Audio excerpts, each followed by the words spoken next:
భూగర్భ జలాలు అడుగంటిపోవడంతో పల్లెల్లో నీటి కష్టాలు మొదలయ్యాయి.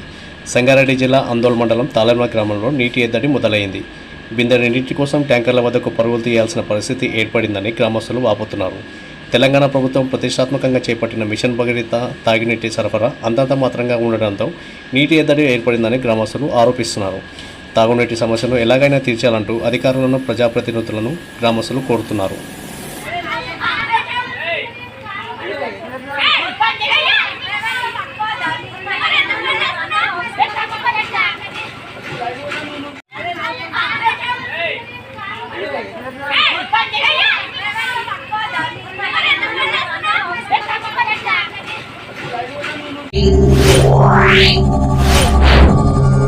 Yeah.